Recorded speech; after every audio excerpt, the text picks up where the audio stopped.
low bioavailable copper, low retinol, and high iron as the principal agents to create fatty liver disease. Mhm.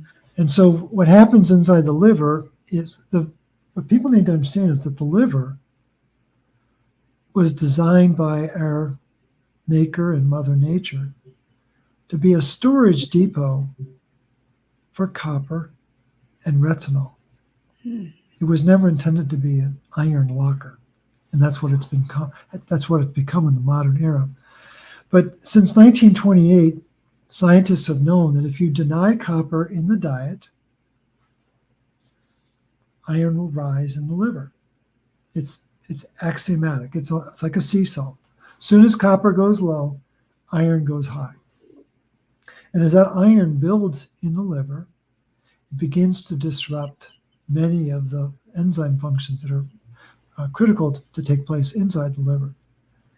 And one of the key mechanisms is for fat metabolism to take place.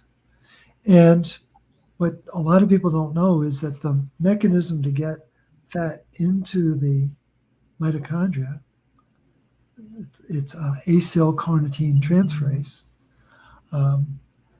Well, that enzyme doesn't work without copper. So right out of the blocks, we got a problem. We can't get fat into the mitochondria. Well, then we have what are called beta oxidation enzymes. They don't work without copper.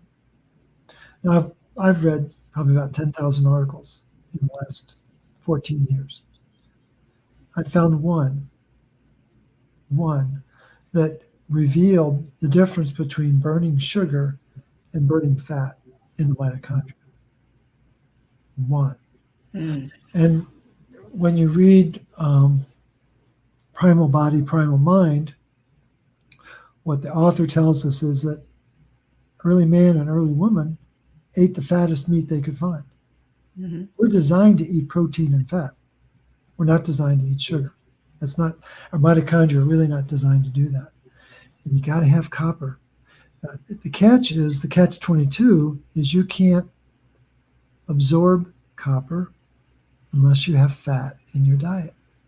And then the flip side is you can't metabolize fat unless you have copper in your body and in your cells. And so the scientists have been studying this dynamic between copper and iron and retinol for a couple of decades now as it relates to fatty liver disease. And what your listeners probably know about is fructose and high fructose corn syrup. Well, there's no faster way to mess up the liver than to eat high fructose corn syrup. Because what it does is it blocks copper uptake in the front door and to some extent the garage door for getting copper into the cell, getting copper into the metabolism. So the front door is called CTR1, copper transporter 1. Very important front door, copper can't get in. And high fructose corn syrup has been established as a inhibitor of getting copper into the body. So I want to stop you real quick to emphasize this, because if you're listening and you think you're eating a healthy diet and you're not eating the sugary foods that are packaged in the market, I have a package of Wagyu beef hot dogs in my freezer that I thought were healthy when I bought them. And I look on the package and there's high fructose corn syrup in it. So this is hidden in our dairy, in our meats, in our foods that we think are healthy. So you have to be more proactive in looking at these labels and really sticking to a whole food diet. So everybody be on guard that this is in everyone's diet unless you are being very persistent with looking at your labels. And you're lucky that they listed it as high fructose corn syrup, because about a year or two ago, they changed it to corn sugars because they know that people are catching on to the game. So as soon as you see the word corn, you might just put the package back. You just don't want to get anywhere near it. So all the juices and drinks that we use besides water are going to have high fructose corn syrup. I guarantee it. And so it's an absolute metabolic poison, and it has particular affinity for the liver.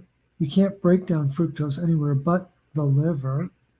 And what it does is fructose causes energy loss in the liver. It's just the metabolic properties. And what happens is there's a principal pathway to break down sugars. It's called the glucose pathway. It's what just about every article will describe. Well, there's an alternate pathway for breaking down sugar, and it's called the AR polyol pathway. So polyol, what the OL in that polyol is referring to is sugar alcohols. You probably have heard of inositol or sorbitol, mannitol. Well, those are sugar alcohols, and they're broken down in this pathway. Mm-hmm. And what triggers this, and there's books about this now with David Perlmutter, Drop Acid, or Rick Johnson's Nature Wants Us to Be Fat.